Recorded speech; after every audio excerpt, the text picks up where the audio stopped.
absolutely essential to the entire European project. I think that Europe cannot be imagined or comprehended without these values. I think that is something that politicians need to understand, that if they want citizens to really in the long run support the European project, then it's not enough that we focus mainly on economics. It's also absolutely essential that these values are protected.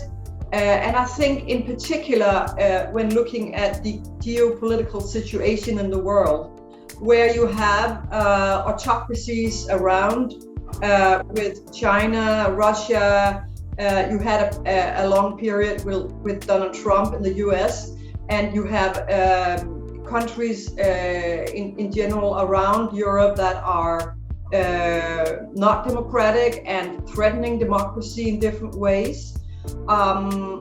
Having a European Union that is very conscientious about its own democratic standpoint and really fighting for these values, not just speaking about them, is absolutely crucial for the long run support for the European project. And I think this is really something that has not yet sort of been realized by a lot of heads of state and government. It has been realized, I think, increasingly by the European Parliament. That is today, in my opinion, the most important institution in the EU fighting for these values. Of course, we have the European Court as well, but that is, of course, only able to relate to concrete cases coming in front of it. But the fact that it's our elected politicians in the parliament who are actually fighting for these values right now and pushing the heads of state and government on these values is really, really important. First of all, we need to realize that if we want to, and this is something that I emphasize also in my book, The Tribalism of Europe, that came out in Spain, but also in English and Danish, and it's coming out, I hope, in other languages. What I emphasize there is that if we want to pass on a European democracy and democracies in general in European countries to future generations, we need to be incredibly careful not to take this challenge too lightly. We really have to fight for these values, and we cannot be sure. Looking around us in the world, look at the US that was a consolidated democracy, and now all of a sudden it's I wouldn't say falling apart, but you have 50% of the population who still don't believe that Trump didn't win. So I think that we have to be much more careful in understanding that democracy can die, and that we have a responsibility as Europeans to make sure that this does not happen in Europe. And of course, what I'm mostly concerned with in my research and my book and in several of the columns and op-eds I'm writing about this is the backsliding of democracy we see in Central and Eastern Europe, in particular in Hungary and Poland, and that is, in my opinion, even more problematic in the sense that all countries in Europe have signed up to liberal democracy and basic values in Article 2 in the Constitution. And if you have countries that all of a sudden do not believe in these values anymore and start transforming their own societies into hybrid regimes, autocracies, as we are seeing in these countries, then I think the whole of the EU is threatened. So that is really a serious challenge that we are facing right now, I think, in the whole of the EU. Separatism in several contexts in Europe, and in particular in Spain, I think that also represents a tribal movement that we're seeing right now in Hungary and Poland. The idea that we are not able culturally to encompass, to be part of anything bigger. I know that the separatists in Spain say that they are European and so on, but I think it's a bit hypocritical to say, okay, we want to be European, but we cannot be part of a larger Spanish nation. So it's very interesting to see how these different types of nationalism, separatist nationalism, or I call it tribalism, but also nationalism in other parts of Europe, they are all about us versus them. It's about putting kind of enemies up and consolidating in a kind of political identity war against others. And the interesting, and I think also a bit scary thing about this is that it's very often political leaders who are leading this, who have a personal interest in this confrontation and in this antagonism. And I'm very much afraid that this will appeal to people in a way that makes it very difficult to build bridges and to build larger, more comprehensive and more diverse and encompassing communities that are needed in a modern world where everything is not just about my culture, my language, opposing someone else. I mean, in Hungary, it's about Christian identity versus multicultural Europe and LGBT rights and so on. It's constantly about opposing and creating these oppositions. And I think that's really, really dangerous. And that's also what we're seeing in many of the separatist movements. So what should Europe do, you asked me? I don't think Europe should do anything. I think that this is really, at least not when talking about separatism, I think this is really, I certainly think Europe should do something about nationalism when countries do not live up to the basic rule of law principles. But in terms of separatism, I think that it's very important that this is something that has to be solved at the national level, and it has to be solved by dialogue, and it has to be solved by an increasing understanding that in the 21st century you cannot base your whole identity on culture and on oppositions, identity politics, because that's what it really is in my understanding. It's not left-wing identity politics, it's actually right-wing identity politics to a large extent, and using culture and language to sort of build these fences against the rest of the world. So Europe has to stay out of it, I think, and only relate to the facts on the ground when and if there's a new situation at some point.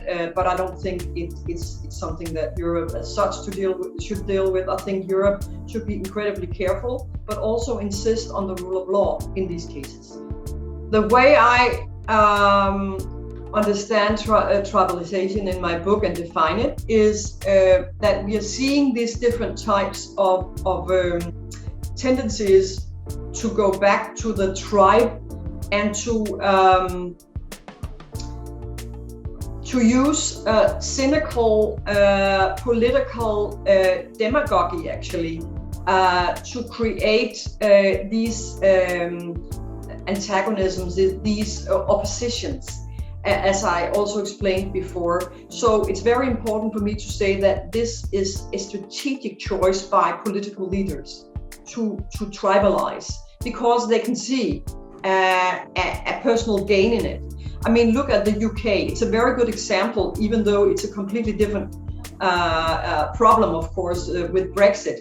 But here you also had some cynical leaders who are making a choice. Should we go for Remain or for leave?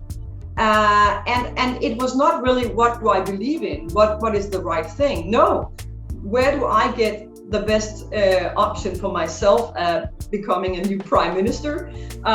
So we saw Boris Johnson sitting there, it's been explained how he decided between writing a column supporting Remain or supporting Brexit. And it's just this cynicism, as I describe in my book, that we see in many parts of these nationalist and separatist contexts in Europe, where it's actually driven by political leaders who are seeing a personal interest in creating this antagonism. We actually saw the same in the US with Donald Trump, who saw the appeal to those who felt, at the bottom of society or felt outside globalization and so on, that they could be sort of notched into some kind of movement that was really very dangerous. And that is what I mean when I talk about tribalization, that it's using the tribe, using the culture, the language, the national feeling as a driver to create a movement that can eventually, potentially become a violent and very dangerous, a very dangerous revolutionary movement that eventually may split up Europe, for instance, into, how many states, how many small tribes should we be? That's my fundamental question. I mean, everyone can come and say, we have a legitimate right to be just us, to build fences around our small culture. And I simply don't see anything but chaos coming out of that movement. And I'm incredibly worried about that.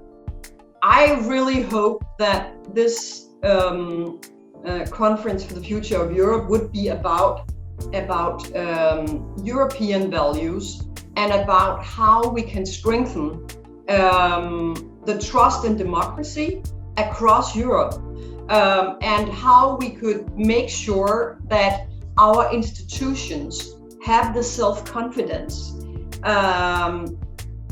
to expand and also build a true democratic liberal union. That's what I was hoping. I'm not sure that there's a general agreement that this is what it's about. But I think it's very important for the citizens to say this to the politicians, that for us, the most important thing is that we are strengthening these values in Europe, because if we don't do that now, and if we don't realize how fragile democracy is in Europe, and also how fragile Europe is in terms of preserving democracy, then we may end up with a European Union that gradually falls apart. I don't think that the European Union can survive in the long run if we give in to autocrats, if we give in to tribalists. I think we need to insist that being transparent about how you use public money, including EU taxpayers' money, being transparent about how you respect the rule of law, independent judiciary. The journalists should be able to operate and to criticize the government. I mean, in any liberal democracy, you need to have pluralist media, and that is not the case right now in several parts in Europe. Journalists are killed, they are threatened, and that is a value that we have to fight for also in the conference, the future of Europe. And then we need to fight for civil society. We need to make sure that organizations like your own, but also LGBT rights and different types of groups that are different from the mainstream can raise their voice and can be part of society and feel part of society. So that is something that Europe has to protect, and these values are very clearly written in Article 2 of the EU treaties, and that is something that we should really elevate to a new level where these are the values we are fighting for. Also looking beyond Europe where this is not the case. You don't need to fly very far outside of Europe or even drive before you enter into countries that do not respect the rule of law and basic rights for the citizens, and where elections are not free, where the media manipulates and propaganda is the mainstream, and where you cannot go down and vote for the person you really think should represent you. So these values are essential, and I think that's really something that the Conference for the Future of Europe should insist on. Concretely, I think, of course, that if there's one thing I think should be mandatory and should be promoted very clearly in the conference, it should also be that this new institution, the Public Prosecutor's Office, that not all countries are part of, should be mandatory to receive money from the EU. That's a personal fetish I have, and even my own country is not part of that because we have an opt-out. But I actually think that you should shut money from countries that are not accepting to be interrogated and be overlooked when it comes to spending money that comes from everyone. Europe has become a small, in the positive sense, a small integrated unit. And we are so close to each other right now that we need to be able, like a family, to demand good behavior and also a respect for the values that we have all signed up to. So I really hope that will be, in the end, the main message for the Conference for the Future of Europe, even though I'm not sure it will end there, but I still hope, and I think that if citizens insist on it, then this can actually be the final result.